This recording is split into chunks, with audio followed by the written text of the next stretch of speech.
Hey everybody! So sorry that our sunset story time is running a little bit late today. I got caught up doing a bunch of stuff out in the world. This is Gilly, little Gillyweed, and she's going to join us for our story time as long as she decides she'd like to join us. And this is Teddy, who's always back here with me. And we are on chapter 3 of Harry Potter and the Sorcerer's Stone. So I'll be reading this aloud to you, and I would encourage you to read along if you've got the book at home as well. Alright, here we go. Chapter 3. The Letters from No One. And here are the pictures on this page. There's this one, and then this one of Dudley. Alright. The escape of the Brazilian boa constrictor earned Harry his longest ever punishment. By the time he was allowed out of his cupboard again, the summer holidays had started, and Dudley had already broken his new Cinecamera, crashed his remote-control airplane, and, first time on his racing bike, knocked down old Mrs. Figg as she crossed Privet Drive on her crutches. Harry was glad school was over, but there was no escaping Dudley's gang, who visited the house every single day. Piers, Dennis, Malcolm, and Gordon were all big and stupid, but as Dudley was the biggest and stupidest of the lot, he was their leader. The rest of them were all quite happy to join in Dudley's favorite sport, Harry hunting. This was why Harry spent as much time as possible out of the house, wandering around and thinking about the end of the holidays, where he could see a tiny ray of hope. When September came, he would be going off to secondary school, and, for the first time in his life, he wouldn't be with Dudley. Dudley had a place at Uncle Vernon's old school, Smeltings. Piers Polkiss was going there too. Harry, on the other hand, was going to Stonewall High, the local comprehensive. Dudley thought this was very funny. "They stuff people's heads down the toilet first day at Stonewall," he told Harry. "Want to come upstairs and practice?" "No, thanks," said Harry. "The poor toilet's never had anything as horrible as your head down it. It might be sick." Then he ran, before Dudley could work out what he'd said. One day in July, Aunt Petunia took Dudley to London to buy his Smeltings uniform, leaving Harry at Mrs. Figg's.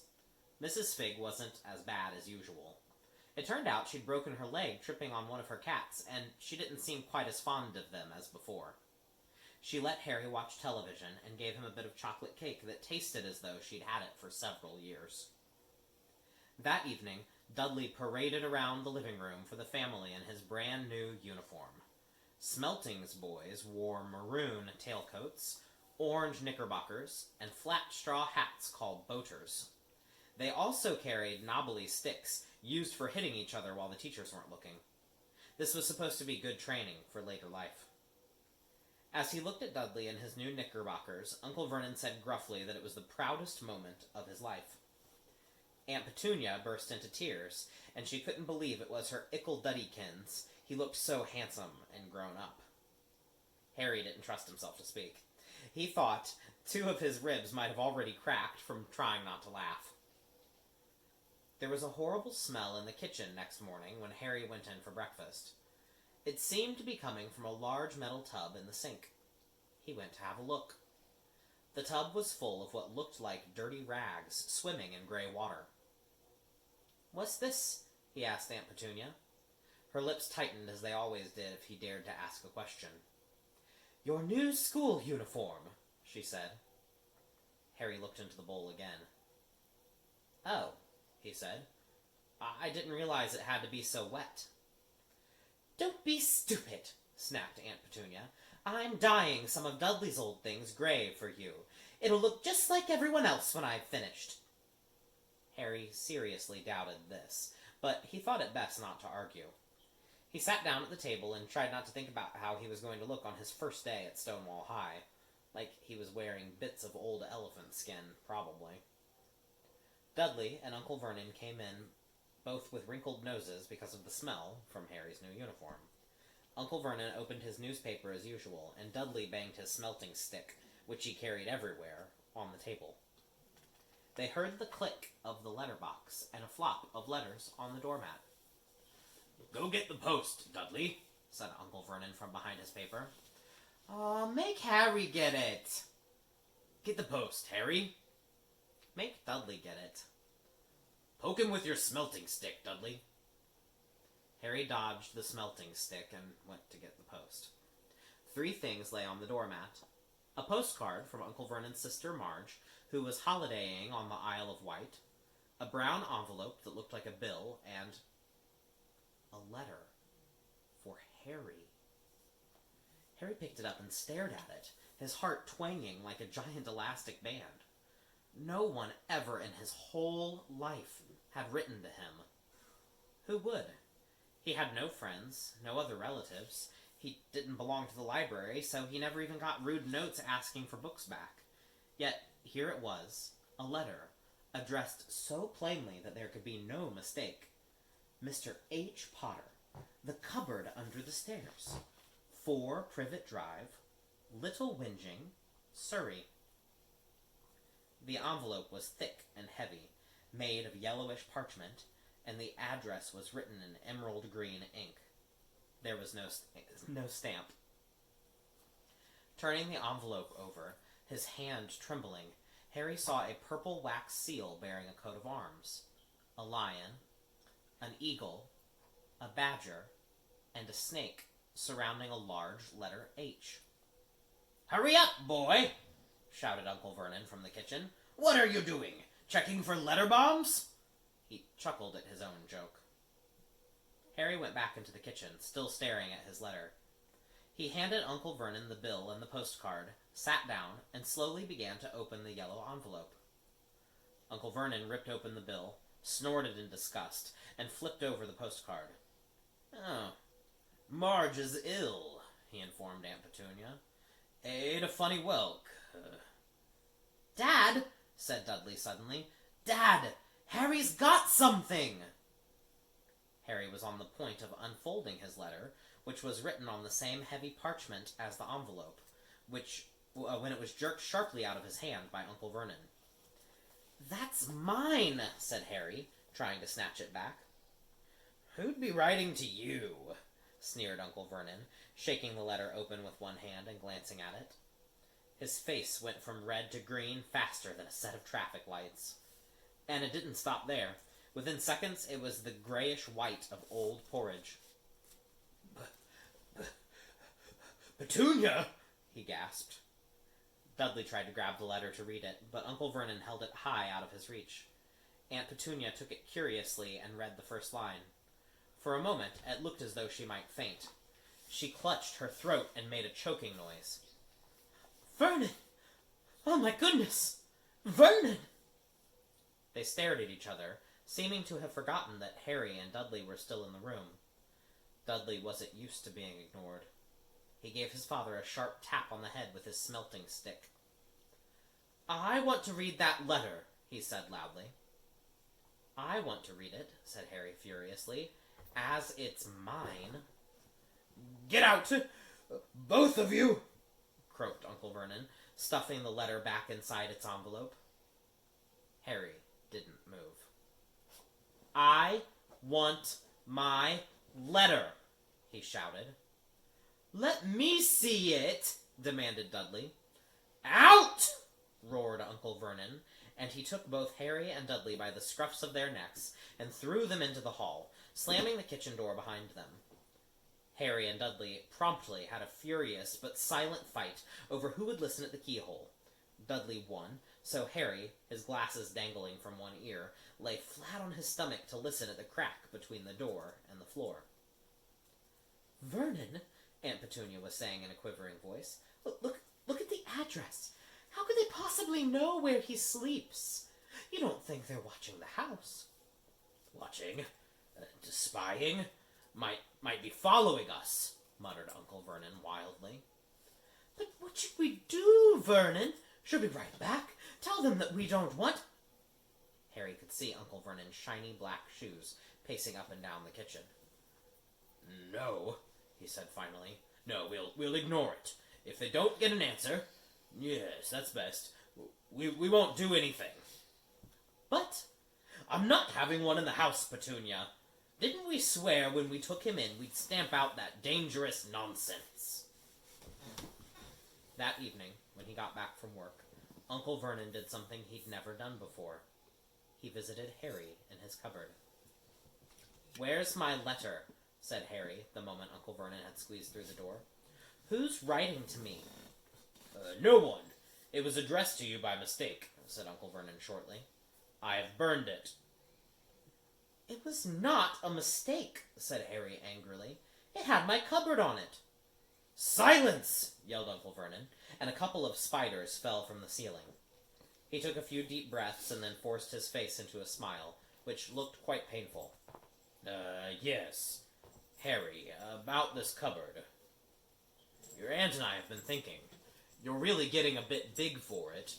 We think it might be nice if you moved into Dudley's second bedroom." "Why?" said Harry. "Don't ask questions," snapped his uncle. "Take this stuff upstairs, now." The Dursleys' house had 4 bedrooms.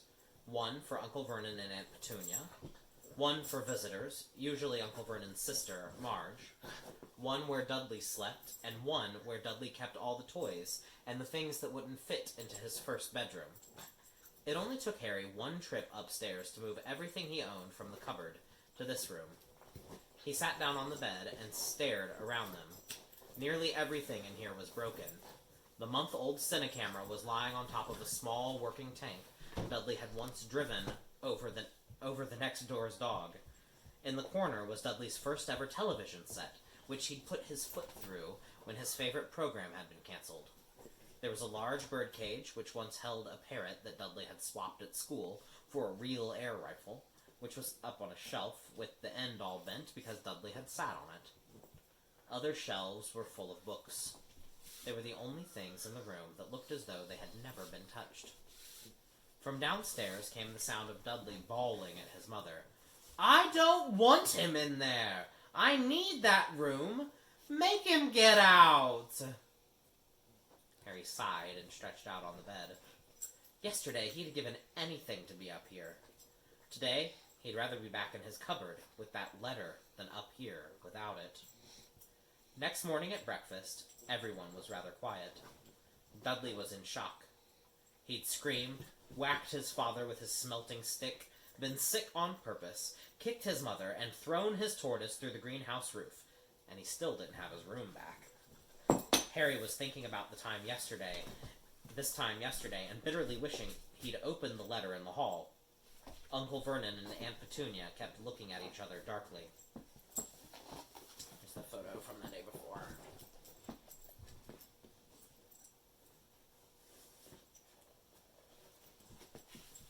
When the post arrived, Uncle Vernon, who seemed to be trying to be nice to Harry, made Dudley go and get it. They heard him banging things with his smelting stick all the way down the hall. Then he shouted, "There's another one! Mr. H. Potter, the smallest bedroom, 4 Privet Drive." With a strangled cry, Uncle Vernon leapt from his seat and ran down the hall, Harry right behind him. Uncle Vernon had to wrestle Dudley to the ground to get the letter from him, which was made difficult by the fact that Harry had grabbed Uncle Vernon around the neck from behind. After a minute of confused fighting, in which everyone got hit a lot by the smelting stick, Uncle Vernon straightened up, gasping for breath, with Harry's letter clutched in his hand. "Go to your cupboard. Your bedroom," he wheezed at Harry. "Dudley, go. Just go." Harry walked round and round his new room. Someone knew he had moved out of his cupboard, and they seemed to know he hadn't received his first letter. Surely that meant he'd try again, and this time he'd make sure they didn't fail.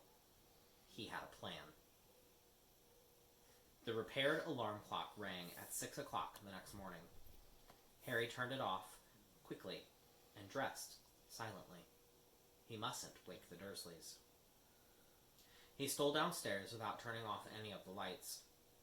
He was going to wait for the postman on the corner of Privet Drive and get the letters for number 4 first. His heart hammered as he crept across the dark hall toward the front door. Ah! Harry leapt into the air. He'd trodden on something big and squashy on the doormat. Something alive. Lights clicked on upstairs, and to his horror, Harry realized that the big squashy something had been his uncle's face. Uncle Vernon had been lying at the foot of the front door in a sleeping bag, clearly making sure that Harry didn't do exactly what he'd been trying to do. He shouted at Harry for about half an hour, and then told him to go and make a cup of tea. Harry shuffled miserably off into the kitchen, and by the time he got back, the post had arrived right into Uncle Vernon's lap. Harry could see 3 letters addressed in green ink. "I want," he began, but Uncle Vernon was tearing the letters into pieces before his eyes. Uncle Vernon didn't go to work that day. He stayed at home and nailed up the letterbox. "See," he explained to Aunt Petunia through a mouthful of nails, "if they can't deliver them, they'll just give up."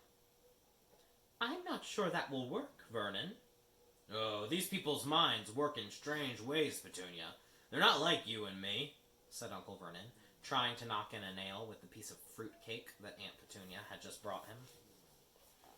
There's the picture of him nailing up the post box.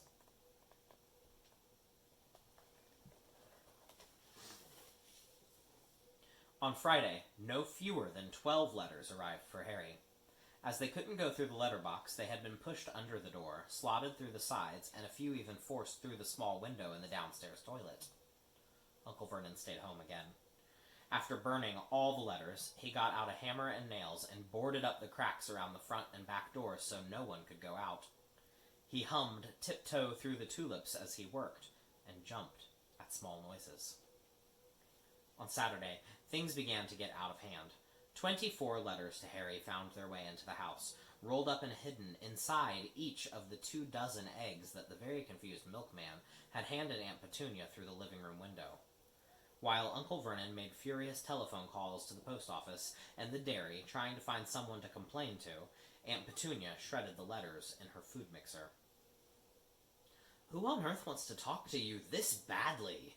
Dudley asked Harry in amazement. On Sunday morning, Uncle Vernon sat down at the breakfast table, looking tired and rather ill, but happy. "No post on Sundays," he reminded them happily, as he spread marmalade on his newspapers. "No darn letters today." Something came whizzing down the kitchen chimney as he spoke, and caught him sharply on the back of the head. Next moment, 30 or 40 letters came pelting out of the fireplace like bullets. The Dursleys ducked, but Harry leapt into the air, trying to catch one. "Out! Out!" Uncle Vernon seized Harry around the waist and threw him in the hall. When Aunt Petunia and Dudley had run out with their arms over their faces, Uncle Vernon slammed the door shut. They could hear the letters still streaming into the room, bouncing off the walls and floor. "That does it," said Uncle Vernon, trying to speak calmly, but pulling great tufts out of his mustache at the same time. "I want you all back here in 5 minutes, ready to leave. We're going away. Just pack some clothes. No arguments." He looked so dangerous, with his half of a mustache missing, that no one dared argue. 10 minutes later, they had wrenched their way through the boarded doors and were in the car, speeding toward the motorway. Dudley was sniffling in the back seat. His father had hit him round the head for holding them up when he tried to pack his television, video, and computer in a sports bag. They drove. And they drove. Even Aunt Petunia didn't dare ask where they were going. Every now and again, Uncle Vernon would take a sharp turn and drive in the opposite direction for a while. Shake 'em off! Shake 'em off!" he would mutter whenever he did this. They didn't stop to eat or drink all day. By nightfall, Dudley was howling. He'd never had such a bad day in his life. He was hungry. He'd missed 5 television programs he'd wanted to see, and he'd never gone so long without blowing up an alien on his computer. Uncle Vernon stopped at last outside a gloomy-looking hotel on the outskirts of a big city. Dudley and Harry shared a room with twin beds and damp, musty sheets. Dudley snored, but Harry stayed awake, sitting on the windowsill, staring down at the lights of passing cars and wondering. They ate stale cornflakes and cold tinned tomatoes on toast for breakfast the next day. They had just finished when the owner of the hotel came over to their table. "Excuse me, but is one of you Mr. H. Potter? Only got about 100 of these at the front desk. She held up a letter so they could read the green ink address. Mr. H. Potter, room 17, Railview Hotel, Cokeworth. Harry made a grab for the letter, but Uncle Vernon knocked his hand out of the way. The woman stared. "I'll take them," said Uncle Vernon, standing up quickly and following her from the dining room. "Wouldn't it be better to just go home, dear?" Aunt Petunia suggested timidly, hours later, but Uncle Vernon didn't seem to hear her. Exactly what he was looking for, none of them knew. He drove them into the middle of a forest, got out, looked around, shook his head, got back in the car, and off they went again. The same thing happened in the middle of a plowed field, halfway across a suspension bridge, and at the top of a multi-story car park. "Daddy's gone mad, hasn't he?" Dudley asked Aunt Petunia dully late that afternoon. Uncle Vernon had parked at the coast, locked them all inside the car, and disappeared. It started to rain. Great drops beat on the roof of the car. Dudley sniveled. "It's Monday," he told his mother. "The Great Humberto's on tonight. I want to stay somewhere with a television." Monday. This reminded Harry of something. If it was Monday, and you could usually count on Dudley to know the days of the week because of television, then tomorrow, Tuesday, was Harry's 11th birthday. Of course, his birthdays were never exactly fun. Last year, the Dursleys had given him a coat hanger and a pair of Uncle Vernon's old socks. Still, you weren't 11 every day. Uncle Vernon was back, and he was smiling. He was also carrying a long, thin package and didn't answer Aunt Petunia when she'd asked what he'd bought. "Found the perfect place," he said. "Come on, everybody out." It was very cold outside the car. Uncle Vernon was pointing at what looked like a large rock way out to sea. Perched on top of the rock was the most miserable little shack you could imagine. One thing was certain. There was no television in there. "Storm forecast for tonight," said Uncle Vernon gleefully, clapping his hands together.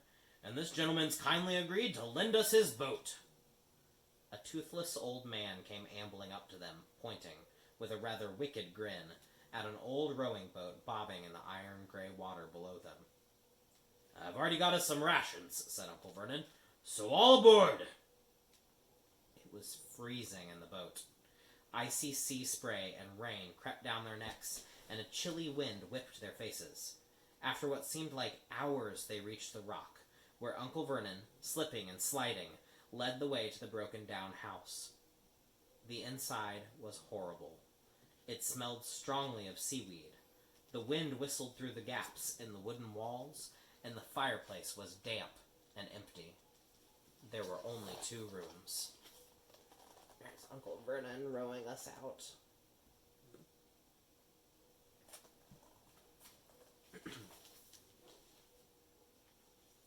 Uncle Vernon's rations turned out to be a packet of crisps each, and 4 bananas. He tried to start a fire, but the empty crisp packets just smoked and shriveled up. "Could do with some of those letters now, huh?" he said cheerfully. He was in a very good mood. Obviously, he thought nobody stood a chance of reaching them here in the storm for the post. Harry privately agreed,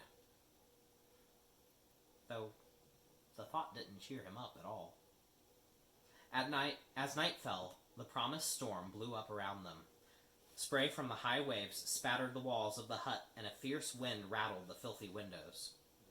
Aunt Petunia found a few moldy blankets in the second room and made up a bed for Dudley on the moth-eaten sofa.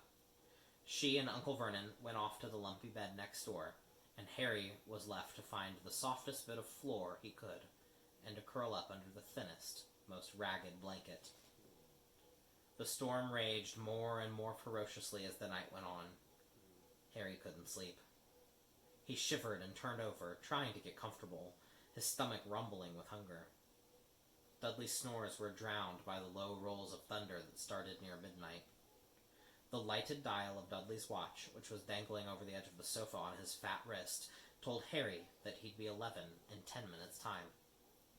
He lay and watched his birthday tick nearer, wondering if the Dursleys would remember at all, wondering where the letter writer was now.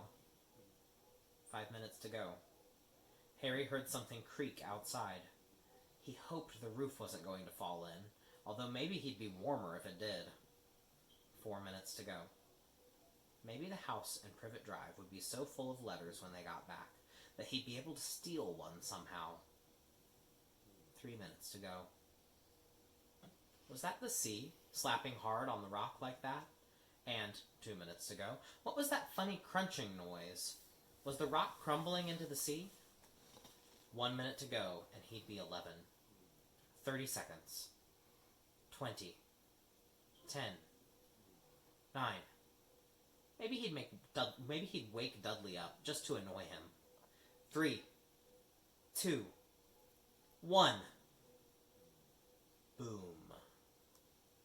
The whole shack shivered, and Harry sat bolt upright, staring at the door.